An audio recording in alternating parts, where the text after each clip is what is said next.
ನಮಸ್ಕಾರ, welcome to my channel. ಇವತ್ತು ನಾನು ಮೊಳಕೆ ಕಾಳಿನ ಸಾಂಬಾರನ್ನ ಮಾಡ್ತಾಯಿದ್ದೀನಿ. ಅದು ಹುಳ್ಳಿಕಾಳು ಮೊಳಕೆ ಕಾಳು ಸಾಂಬಾರು. ಮುದ್ದೆ ಜೊತೆಗೆ, ಅನ್ನದ ಜೊತೆಗೆ ತುಂಬ ಚೆನ್ನಾಗಿರುತ್ತೆ. ಹಾಗೆ ರೊಟ್ಟಿ ಚಪಾತಿ ಕೂಡ ತಿನ್ಬೋದು, ಚೆನ್ನಾಗಿರುತ್ತೆ.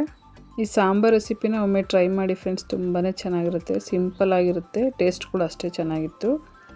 ಬಿಸಿ ಅನ್ನದ ಜೊತೆಗೆ ಈ ಸಾಂಬಾರು ಜೊತೆಗೆ ತುಪ್ಪ ಹಾಕೊಂಡು ತಿನ್ನೋದಕ್ಕಂತೂ ತುಂಬಾ ಮಜವಾಗಿತ್ತು. ಈ ಸಾಂಬಾರು ರೆಸಿಪಿ ನೋಡೋಕ್ಕಿಂತ ಮುಂಚೆ ಸಬ್ಸ್ಕ್ರೈಬ್ ಮಾಡಿರೋ ಎಲ್ರಿಗೂ ಕೂಡ ತುಂಬಾ ಥ್ಯಾಂಕ್ ಯು. ಹಾಗೆ ಸಬ್ಸ್ಕ್ರೈಬ್ ಮಾಡ್ದೇ ನೋಡ್ತಿರೋರು ಪ್ಲೀಸ್ ಸಬ್ಸ್ಕ್ರೈಬ್ ಮಾಡ್ಕೊಂಡು ನೋಡಿ, ಹಾಗೆ ಸಪೋರ್ಟ್ ಮಾಡಿ, ಫ್ಯಾಮಿಲಿ ಆ್ಯಂಡ್ ಫ್ರೆಂಡ್ಸ್ಗೆ ಶೇರ್ ಮಾಡಿ. ಸಾಂಬಾರು ಮಾಡಲಿಕ್ಕೆ ನಾನಿಲ್ಲಿ ಹುಳ್ಳಿಕಾಳನ್ನ ಮೊಳಕೆ ಕಟ್ಕೊಂಡಿದ್ದೀನಿ. 1 ಕಪ್ಪಷ್ಟು ಹುಳ್ಳಿಕಾಳನ್ನ ತೊಗೊಂಡಿದ್ದೀನಿ. ಇಷ್ಟು ಮೊಳಕೆ ಬಂದರೆ ಸಾಕು, ಇಷ್ಟು ಉದ್ದ ಬಂದರೆ ಸಾಕು. ತುಂಬ ಉದ್ದ ಬಂದುಬಿಟ್ರೆ ಸಾಂಬಾರು ಸ್ವೀಟ್ ಆಗುತ್ತೆ. ಹಾಗಾಗಿ ಇಷ್ಟು ಮೊಳಕೆ ಬಂದರೆ ಸಾಕು. ಮಸಾಲೆಗೆ ನಾನಿಲ್ಲಿ 1 ಈರುಳ್ಳಿ, 1 ಟೊಮೆಟೊ, ಸ್ವಲ್ಪ ಶುಂಠಿ, ಹಾಗೆ 4 ಎಲೆ ಲವಂಗ, ಒಂದು 3 ಪೀಸ್ ಚಕ್ಕೆ ತೊಗೊಂಡಿದ್ದೀನಿ, ಕಾಯಿ ತೊಗೊಂಡಿದ್ದೀನಿ ಅರ್ಧ ಬೌಲಷ್ಟು, ಹಾಗೆ ಸಾಂಬಾರು ಪೌಡ್ರು ನಿಮಗೆ ಖಾರ ಎಷ್ಟು ಬೇಕು ನೋಡ್ಕೊಂಡು ಹಾಕ್ಕೊಳ್ಳಿ. ನಾನಿಲ್ಲಿ 3 ಟೇಬಲ್ ಸ್ಪೂನಷ್ಟು ತೊಗೊಂಡಿದ್ದೀನಿ. ಹಾಗೆ ಒಗ್ಗರಣೆಗೆ ಕರಿಬೇವಿನ ಸೊಪ್ಪನ್ನ ತೊಗೊಂಡಿದ್ದೀನಿ. ಮಸಾಲೆ ರುಬ್ಬೋದಕ್ಕೆ ಬೆಳ್ಳುಳ್ಳಿ ಕೂಡ ಕೆಲವೊಬ್ಬರು ಹಾಕ್ತಾರೆ, ಆದರೆ ಬೆಳ್ಳುಳ್ಳಿ ನನಗೆ ಇಷ್ಟ ಆಗೋದಿಲ್ಲ ಅಂತೇಳಿ ಬೆಳ್ಳುಳ್ಳಿನ ಹಾಕಿಲ್ಲ. ಹಾಗೆ ಸಾಂಬಾರಿಗೆ ನಾನಿಲ್ಲಿ 2 ಆಲೂಗಡ್ಡೆ ತೊಗೊಂಡಿದ್ದೀನಿ, ಹಾಗೆ 1 ಬದನೆಕಾಯಿ. ನೀವು ತರಕಾರಿನ ಕಡಿಮೆ ಜಾಸ್ತಿ ಮಾಡ್ಕೋಬೋದು, ಇನ್ನೂ 1 ಬದನೆಕಾಯಿನ ಬೇಕಂದರೆ ಹಾಕ್ಕೊಳ್ಳಿ. ನನಗೆ ಸಾಕಂತೇಳಿ ಇಷ್ಟನ್ನೇ ಹಾಕಿದ್ದೀನಿ. ಹಾಗೆ ಮಿಕ್ಸಿ ಜಾರ್ಗೆ ನಾನು ಏನೇನು ಮಸಾಲೆಗಳನ್ನ ತೊಗೊಂಡಿದ್ದೆ, ಈರುಳ್ಳಿ, ಟೊಮೆಟೊ, ಚಕ್ಕೆ, ಶುಂಠಿ, ಲವಂಗ, ಕಾಯಿ, ಸಾಂಬಾರು ಪೌಡ್ರು, ಇದನ್ನೆಲ್ಲ ಹಾಕ್ಕೊಂಡು ರುಬ್ಕೊಳ್ಳಿ. ಕೊತ್ತಂಬರಿ ಸೊಪ್ಪು ಇದ್ರೂ ಕೂಡ ಹಾಕ್ಕೋಬೋದು, ಕೊತ್ತಂಬರಿ ಸೊಪ್ಪು ಇರಲಿಲ್ಲ ಹಾಗಾಗಿ ನಾನು ಹಾಕಿಲ್ಲ. ಇಷ್ಟನ್ನು ಹಾಕಿ ಸ್ವಲ್ಪ ನೀರನ್ನ ಹಾಕಿ ರುಬ್ಕೊಳ್ಳಿ. ನಾನು ಮಾಡ್ತಿರೋ ಸಾಂಬಾರು ಕ್ವಾಂಟಿಟಿ ಪ್ರಕಾರ ಇಷ್ಟು ಮಸಾಲೆ ಆದರೆ ಸಾಕು. ನಿಮಗೆ ಜಾಸ್ತಿ ಬೇಕು ಅಂದರೆ ಟೊಮೆಟೊ, ಈರುಳ್ಳಿ ಸ್ವಲ್ಪ ಜಾಸ್ತಿ ಹಾಕ್ಕೊಳ್ಳಿ. ಹಾಗೆ ಕಾಯಿನೂ ಸ್ವಲ್ಪ ಜಾಸ್ತಿ ಹಾಕ್ಕೊಂಡ್ರೆ ಸಾಕು. ಹಾಗೆ ಕುಕ್ಕರ್ ಇಟ್ಕೊಂಡು 2 ಟೇಬಲ್ ಸ್ಪೂನಷ್ಟು ಎಣ್ಣೆ ಹಾಕ್ತಾಯಿದ್ದೀನಿ. ಹಾಗೆ ಸಾಸಿವೆ ಎಲ್ಲ ಸಿಡಿಬೇಕು. ಸಿಡ್ದಾದ್ಮೇಲೆ ಕರಿಬೇವು ಸೊಪ್ಪನ್ನ ಹಾಕ್ಕೊಳ್ಳಿ.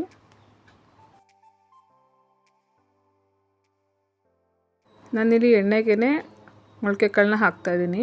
ಮೊಳಕೆ ಕಾಳು ಎಣ್ಣೆನಲ್ಲೇ ಚೆನ್ನಾಗಿ ಫ್ರೈ ಆಗಬೇಕು. ಅದು ಹಸಿ ಸ್ಮೆಲ್ಲೆಲ್ಲ ಹೋಗಿ ಚೆನ್ನಾಗಿ ಫ್ರೈ ಆದರೆ ಸಾಂಬಾರು ರುಚಿಯಾಗಿರುತ್ತೆ. ಹಾಗೆ ಸ್ವಲ್ಪ ಉಪ್ಪನ್ನ ಹಾಕ್ತಾಯಿದ್ದೀನಿ, ಕಾಳಿಗೆಲ್ಲ ಹಿಡಿಬೇಕಲ್ವ, ಹಾಗಾಗಿ ಕಾಳಿಗೆ ಎಷ್ಟು ಬೇಕು ನೋಡಿಕೊಂಡು ಉಪ್ಪನ್ನ ಹಾಕ್ತಾಯಿದ್ದೀನಿ. ಎಣ್ಣೆ ಜೊತೆಗೆ ಕಾಳನ್ನ ಚೆನ್ನಾಗಿ ಫ್ರೈ ಮಾಡ್ಕೊಳ್ಳಿ, ಹಸಿ ಸ್ಮೆಲ್ ಹೋಗೋವರೆಗೂ ಒಂದು 5 ನಿಮಿಷ ಫ್ರೈ ಮಾಡಿಕೊಂಡ್ರೆ ಸಾಕು. ಹುಳ್ಳಿಕಾಳು ಜೊತೆಗೆ ಮಿಕ್ಸ್ ಕಾಳುಗಳನ್ನೂ ಹಾಕ್ತಾರೆ. ಹಾಗೆ ಹೆಸರು ಕಾಳು, ಕಡಲೆಕಾಳು ಇದನ್ನು ಕೂಡ ಮೊಳಕೆ ಕಟ್ಟಿ ಮಾಡ್ತಾರೆ, ಅದು ಕೂಡ ಚೆನ್ನಾಗಿರುತ್ತೆ. ನಾನಿಲ್ಲಿ ಹುಳ್ಳಿಕಾಳು ಮಾತ್ರ ಬಳಸಿದ್ದೀನಿ. ಹುಳ್ಳಿಕಾಳನ್ನ ಒಂದ್ಸಲ ನೀಟಾಗಿ ಮೊಳಕೆ ಕಟ್ಕೊಂಡು ಜಾಸ್ತಿ ಕಟ್ಟಿಟ್ಕೊಬಿಟ್ರೆ ಒಂದಿನ ಬಸ್ಸಾರು ಮಾಡ್ಕೊಬೋದು, ಒಂದಿನ ಮಸಾಲೆ ಸಾಂಬಾರು ಮಾಡಿಟ್ಕೊಬೋದು. ಪದೇ ಮೊಳಕೆ ಕಟ್ಟಬೇಕು ಅನ್ನೋದೇನಿರಲ್ಲ. ಇದೆಲ್ಲ ಫ್ರೈ ಆದಮೇಲೆ ನಾನು ಆಲೂಗಡ್ಡೆನ ಹಾಕ್ತಾಯಿದ್ದೀನಿ. 2 ಆಲೂಗಡ್ಡೆನ ನೀಟಾಗಿ ತೊಳೆದು ಕಟ್ ಮಾಡಿ ಹಾಕ್ತಾಯಿದ್ದೀನಿ. ಕಾಳು ಜೊತೆಗೇ ಒಂದು 2 ನಿಮಿಷ ಫ್ರೈ ಮಾಡ್ಕೊಳ್ಳಿ. ಈ ಸಾಂಬಾರನ್ನ ನೀವು 10 ನಿಮಿಷಕ್ಕೆಲ್ಲ ಮಾಡ್ಕೋಬೋದು. ಮೊಳಕೆ ಕಾಳು ಒಂದಿದ್ರೆ ಸಾಕು, ಮಸಾಲೆ ರುಬ್ಬಿ ಬೇಗನೆ ಕುಕ್ಕಾಗಿ ಮಾಡ್ಕೋಬೋದು. 10 ನಿಮಿಷಕ್ಕೆ ಸಾಂಬಾರಾಗೋಗುತ್ತೆ. ಇದೆಲ್ಲ ಫ್ರೈ ಆದಮೇಲೆ ನಾನು ರುಬ್ಬಿರೋಂಥ ಮಸಾಲೆನ ಹಾಕ್ಕೊತಾ ಇದ್ದೀನಿ. ಮಸಾಲೆ ಹಾಕ್ಕೊಂಡು ಅದೊಂದು 5 ನಿಮಿಷ ಫ್ರೈ ಮಾಡ್ಕೊಳ್ಳಿ. ಸ್ವಲ್ಪ ಹಸಿ ಸ್ಮೆಲ್ ಹೋಗ್ಬೇಕಲ್ವ, ಹಾಗಾಗಿ ಒಂದು 5 ನಿಮಿಷ ಫ್ರೈ ಮಾಡಿಕೊಂಡ್ರೆ ಸಾಕು. ನಿಮಗೆ ಕ್ವಾಂಟಿಟಿ ಎಷ್ಟು ಬೇಕು ನೋಡಿಕೊಂಡು ನೀವು ಮಸಾಲೆಗಳನ್ನ ಹಾಕ್ಕೊಳ್ಳಿ. ಖಾರ ಬೇಕಾದ್ರೆ ಜಾಸ್ತಿ ಸ್ವಲ್ಪ ಹಾಕ್ಕೋಬೋದು, ನಾನು ಕಡಿಮೆನೇ ಹಾಕ್ಕೊಂಡಿದ್ದೀನಿ. ನೋಡಿ, ಇದೆಲ್ಲ ಮಸಾಲೆ ಎಲ್ಲ ಚೆನ್ನಾಗಿ ಬೇಯ್ತಾ ಇದೆ, ಚೆನ್ನಾಗಿ ಫ್ರೈ ಆಗಬೇಕು. ಫ್ರೈ ಆದಮೇಲೆ ನಾನಿಲ್ಲಿ ಹೆಚ್ಚು ಕಮ್ಮಿ 3 ಲೋಟದಷ್ಟು ನೀರನ್ನ ಹಾಕ್ತಾಯಿದ್ದೀನಿ. ನಿಮಗೆ ಸಾಂಬಾರು ಕ್ವಾಂಟಿಟಿ ಮತ್ತು ಕನ್ಸಿಸ್ಟೆನ್ಸಿ ಯಾವ ಥರ ಬೇಕು ಅಂತ ನೋಡಿಕೊಂಡು ನೀರನ್ನ ಹಾಕ್ಕೊಳ್ಳಿ. ನಾನು ಹಾಕಿರೋ ಪ್ರಕಾರ 3 ಲೋಟ ಸಾಕಾಗುತ್ತೆ. ಮತ್ತು ಸಾಂಬಾರು ಕನ್ಸಿಸ್ಟೆನ್ಸಿ ಕೂಡ ಕರೆಕ್ಟಾಗಿತ್ತು, ಹಾಗಾಗಿ 3 ಲೋಟನ ಹಾಕಿದ್ದೀನಿ. ನೋಡಿ, ಸಾಂಬಾರು ಕೂಡ ಕರೆಕ್ಟಾಗಿದೆ. ಈ ಕನ್ಸಿಸ್ಟೆನ್ಸಿ ಇದ್ದರೆ ಸಾಕು, ತುಂಬ ತೆಳ್ಳಗೂ ಬೇಡ, ತುಂಬ ತೀರಾ ಗಟ್ಟಿಗೂ ಬೇಡ, ಇಷ್ಟಿದ್ರೆ ಸಾಕಾಗುತ್ತೆ. ಇದನ್ನೆಲ್ಲ ಚೆನ್ನಾಗಿ ಮಿಕ್ಸ್ ಮಾಡಿ ಕುದಿಬೇಕು, ಅಲ್ಲಿವರೆಗೂ ಕುದಿಸ್ಕೊಳ್ಳೋಣ. ಈ ಸಾಂಬಾರನ್ನ ಒಂದ್ಸಲ ಟ್ರೈ ಮಾಡಿ ಫ್ರೆಂಡ್ಸ್, ತುಂಬ ಚೆನ್ನಾಗಿರುತ್ತೆ, ತುಂಬ ಬೇಗನೂ ಆಗುತ್ತೆ, ಮಕ್ಕಳಿಗೂ ಕೂಡ ಇಷ್ಟ ಆಗುತ್ತೆ. ಅದು ಸ್ವಲ್ಪ ಖಾರ ಕಡಿಮೆ ಮಾಡಿಕೊಟ್ರೆ ಮಕ್ಕಳು ತಿಂತಾರೆ. ಸಾಂಬಾರು ನೋಡಿ ಕುದೀತಾ ಇದೆ, ಈ ಟೈಮಲ್ಲಿ ಉಪ್ಪು ಹಾಕ್ತಾಯಿದ್ದೀನಿ. ಆವಾಗಲೇ ನಾನು ಕಾಳಿಗೆ ಮಾತ್ರ ಸ್ವಲ್ಪ ಉಪ್ಪನ್ನ ಹಾಕಿದ್ದೆ, ಹಾಗಾಗಿ ರುಚಿ ನೋಡಿಕೊಂಡು ಉಪ್ಪನ್ನ ಹಾಕ್ಕೊಳ್ಳಿ. ಮೊದಲಿಗೆ ಜಾಸ್ತಿ ಉಪ್ಪನ್ನ ಹಾಕ್ಲಿಕ್ಕೆ ಹೋಗಬೇಡಿ, ರುಚಿ ನೋಡಾದ್ಮೇಲೆ ಉಪ್ಪನ್ನ ಹಾಕ್ಕೊಳ್ಳಿ. ನೀವು ನಮ್ಮ ಚಾನಲ್ ನೋಡ್ತಿರೋರು ಪ್ಲೀಸ್ ಸಬ್ಸ್ಕ್ರೈಬ್ ಮಾಡ್ಕೊಂಡು ನೋಡಿ, ಹಾಗೆ ಕಮೆಂಟ್ ಮಾಡಿ, ರೆಸಿಪಿಗಳನ್ನ ಟ್ರೈ ಮಾಡಿ ಕಮೆಂಟ್ ಮಾಡಿ ಹೇಗೆ ಅನ್ನಿಸ್ತು ಅಂತ ಹೇಳಿ. ತುಂಬ ಜನ ನೋಡ್ತಾ ಇದ್ದೀರಾ, ಆದರೆ ಸಬ್ಸ್ಕ್ರೈಬ್ ಮಾಡ್ಕೋತಾ ಇಲ್ಲ. ಸಬ್ಸ್ಕ್ರೈಬ್ ಮಾಡ್ಕೊಳ್ಳಿ, ನಮ್ಮಗಳಿಗೆ ಸಪೋರ್ಟ್ ಮಾಡಿ. ಹಾಗೆ ನೀವು ರೆಸಿಪಿಗಳನ್ನ ಟ್ರೈ ಮಾಡಿ ಫ್ಯಾಮಿಲಿ ಮತ್ತು ಫ್ರೆಂಡ್ಸ್ಗೆ ಶೇರ್ ಮಾಡಿ. ನೀವು ಸಾಂಬಾರನ್ನ ಒಂದು 2 ರಿಂದ 3 ನಿಮಿಷ ಚೆನ್ನಾಗಿ ಕುದಿಸ್ಕೊಳ್ಳಿ, ಹಸಿ ಸ್ಮೆಲ್ ಎಲ್ಲ ಹೋಗೋವರೆಗೂ. ಕುದ್ದಿದ್ದಾದಮೇಲೆ ಲಾಸ್ಟಿಗೆ ನಾನು ಬದನೆಕಾಯಿನ ಹಾಕ್ತಾಯಿದ್ದೀನಿ.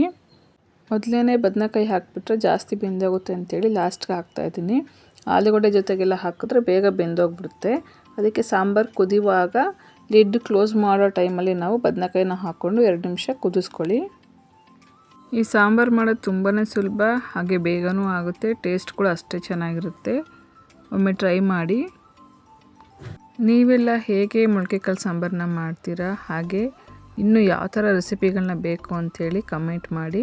ಆ ಥರ ರೆಸಿಪಿಗಳನ್ನ ಮಾಡೋದಕ್ಕೆ ಟ್ರೈ ಮಾಡ್ತೀನಿ. ಹಾಗೆ ನೋಡಿ ಸಾಂಬಾರೆಲ್ಲ ಚೆನ್ನಾಗಿ ಕುದೀತಾ ಇದೆ.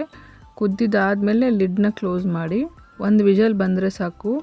ಯಾಕಂದರೆ ಕಾಳೆಲ್ಲ ನೆನೆಸಿ ಮೊಳಕೆ ಕಟ್ಟಿರೋದ್ರಿಂದ 1 ವಿಷಲ್ಗೆಲ್ಲ ಬೆಂದೋಗುತ್ತೆ. 1 ವಿಷಲ್ ಬಂದು ಕುಕ್ಕರೆಲ್ಲ ತಣ್ಣಗಾಗಿದೆ. ಲಿಡ್ ಓಪನ್ ಮಾಡಿ ನೋಡ್ತಾ ಇದ್ದೀನಿ. ನೋಡಿ ಎಷ್ಟು ಚೆನ್ನಾಗಾಗಿದೆ ಸಾಂಬಾರು. ಕಲರ್ ಕೂಡ ಅಷ್ಟೇ ಚೆನ್ನಾಗಿತ್ತು, ಟೇಸ್ಟು ಕೂಡ ಅಷ್ಟೇ ಚೆನ್ನಾಗಿತ್ತು.